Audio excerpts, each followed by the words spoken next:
다음 종목입니다. 다시 만난 주식님께서 금호타이어 6,160원에 갖고 계시고요. 15% 여기서 추가 매수해도 될까요? 라고 질문 주셨습니다. 일단 6,150원, 160원 가격대라면은 최근에 횡보 왔을 때 접근을 하신 것 같은데요. 자, 금호타이어는 주가를 보면서 설명을 이어가도록 하겠습니다.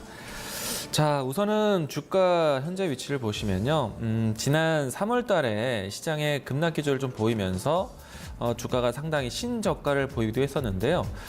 그리고 난 다음에 극적인 이 노조에 대한 협상뿐만 아니라 이 매각에 대한 이슈가 되면서 단기간의 반등을 좀 보여주었고요. 그리고 기업의 기사회생 절차를 좀 보여주기도 했습니다. 우선은 노조의 동의에 얻어서 법정 관리를 피해서 경영 정상화를 위한 노력을 했고요. 그리고 노조의 동의를 얻어서 매각에 대한 절차까지 진행을 해온 상태인데요. 주가를 보면요. 최근에 주가가 사실상 그래도 매각이 된 상태에서 또 증자도 참 안정되게 잘 받아왔는데 추가적인 상승 좀 반등 모멘텀이 있지 않을까 생각을 하는데 좀처럼 반등을 하지 못하고 있습니다. 이것은 무엇이냐면요. 매각에 대한 부분들이 절차가 되면서 단기 상승각을 좀 키웠고요. 그리고 날짜로 본다라면은 4월 초에 3자 배정까지 완료되는 시점이었기 때문에 앞으로 기업이 다시 살아나는 것에 대한 기대감을 충분히 가져도 되는 종목이 아니었나 생각을 합니다. 충분히 가격적인 조정은 6,000원대까지 조정은 나올 수 있었지만 지금 대략 이 횡보 기간이 한 달여 정도 되고 있습니다. 그러면 주가는 어떤 기대감을 좀 기다려야 되느냐, 어떤 이슈를 기다리고 있느냐, 분명히 기사 회생에 대한 부분들은 좀 확보된 뉴스로 자리를 잡고 있고요. 그리고 뭐 증자도 안정되게 되었고, 앞으로 이제 기업에 대한 구조조정을 어떻게 할 것인지에 대한 이런 이제 가시화되는 과정이 필요하지 않을까.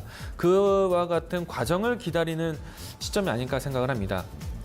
어떻게 보면은 금호타이어 같은 경우에는 경영 정상화에 대한 이벤트가 살아났기 때문에 제 개인적으로는 추가적으로 반등에 대한 모멘텀을 보여도 좋은데 이 주가가 한 달여 동안 이 자리에 머물렀다? 눈에 보이는 과정을 보겠다는 얘기입니다. 그러면 이벤트적으로 불어왔을 때 이 기업에 대한 경영 정상화에 대한 부분들은 확보한 상태에 있고요.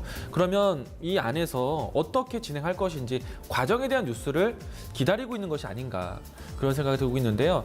이런 시점에서 언제 나올지 모르는 뉴스에 주가가 갇혀 있다. 물론 안 빠지고 이 자리를 지켜준다라면 그 뉴스 충분히 시간을 들여서 기다릴 수 있겠죠. 그런데 만약에 그 뉴스만을 기다리고 있는데 주가가 흘러내린다.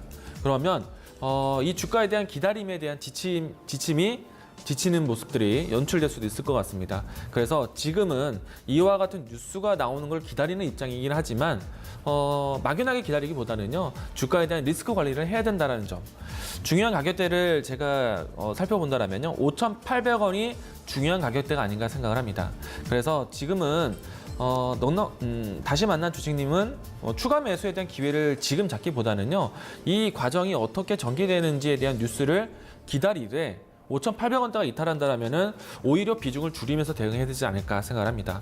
그리고 뉴스적으로 했을 때 이 과정에 대해서 다시 뭔가 회자가 됐을 때는 그때 자리를 돌파했을 때 오히려 반등했을 때 비중을 늘려가시는 게 낫지 않을까 생각합니다. 그래서 지금은 현재 비중 그대로 보유하시고요. 오히려 5,800원대 이탈한다면 비중을 줄여서 대응하자라는 의견 드리도록 하겠습니다.